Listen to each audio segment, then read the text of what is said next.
कल देव ने कहा स्टेट गवर्नमेंट और सेंट्रल का उनका बाद में कुछ बोलना नहीं चाहिए। कल संडे था, शूटिंग बंद था, यहाँ शूटिंग करने के लिए आया।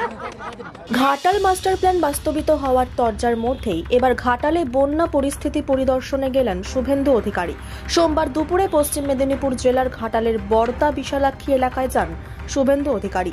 বন্যা পরিস্থিতি পরিদর্শনের পাশাপাশি বিশালাক্ষী মন্দির সংলগ্ন এলাকায় বন্যার্তদের ত্রাণ সামগ্রী বিতরণ করেন তিনি। বিশালাক্ষী এলাকায় শুভেন্দু অধিকারীর উদ্যোগে বন্যা দুর্গতদের জন্য ত্রাণ বন্টন শিবির খোলা হয়, সেখান থেকেই ত্রাণ সামগ্রী বিতরণ করেন তিনি।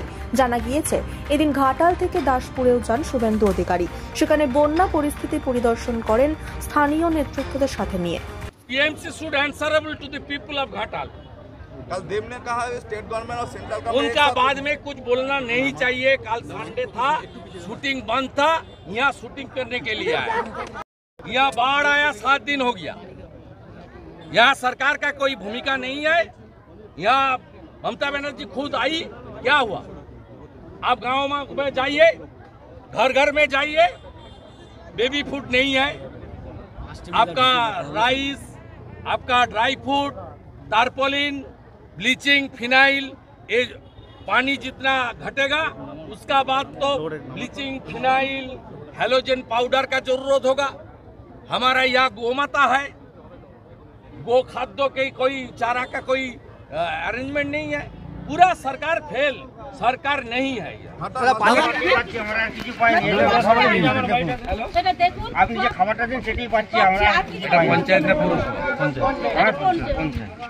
সরকারি রিলিফ দেয়নি,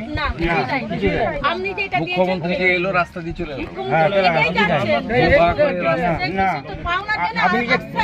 ওই যে খেঙ্গি কি দিচ্ছে এইটাই পাচ্ছি আমরা। কাল থেকে সাদা ভাত দিচ্ছি তো, কালকে আমাদের কালকে ভালো দিন খেজুরটা দুদিন এই তো এসছে না, এটা অন্য দিকে আজকে অন্যদিকে গেছে, দুদিন খেজুরি দিয়েছে এখানে। ঘরগুলোতে একটা করে তারপলিন অন্তত কিছু করে দিন। এমএলএ সাহেবকে আমি দিয়ে যাচ্ছি। আমরা তো সরকার নই দিদি, ও দিদি নই, যতটা পারি করছি, পাশে দাঁড়ানোর চেষ্টা করছি। এটা তো দায়িত্বটা সরকারের। সরকার তো মানে কোনো কিছুই মানুষের জন্য করতে পারেনি আজকে।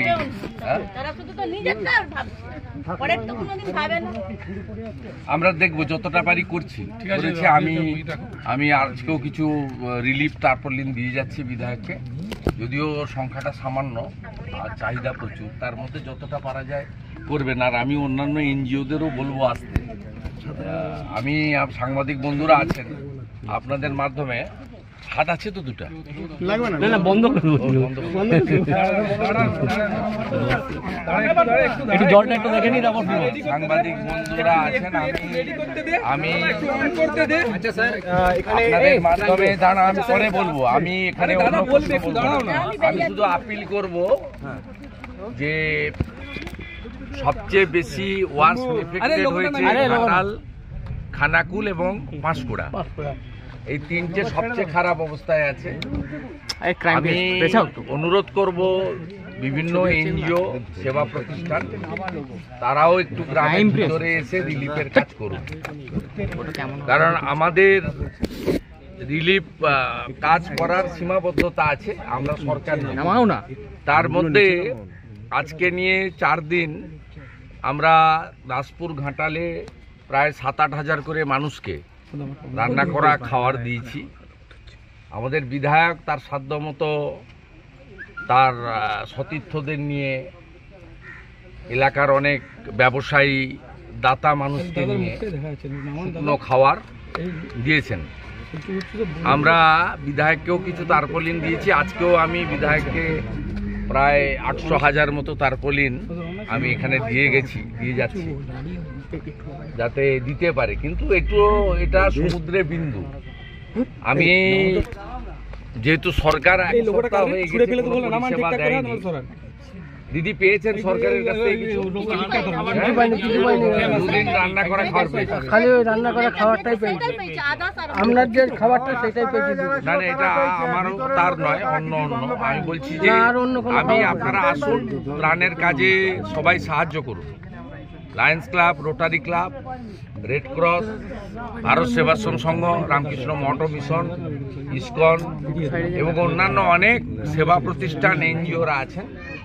তাদেরকে বলবো তারা নিজেদের উদ্যোগে ঘাটালের বিভিন্ন প্রান্তে তাদের পরিষেবা দেওয়া দরকার আছে। বিশেষ করে ঘাটালের গ্রামীণ এলাকাগুলিতে খানাকুল 2 নম্বর ব্লক এবং খানাকুল 1 নম্বর ব্লকের প্রত্যন্ত এলাকাগুলিতে যেখানে এখনও ডিঙ্গি নৌকো বা এনডিআরএফের বোট ছাড়া অন্য কোনো ব্যবস্থা দিয়ে যাতায়াত করা যাচ্ছে না।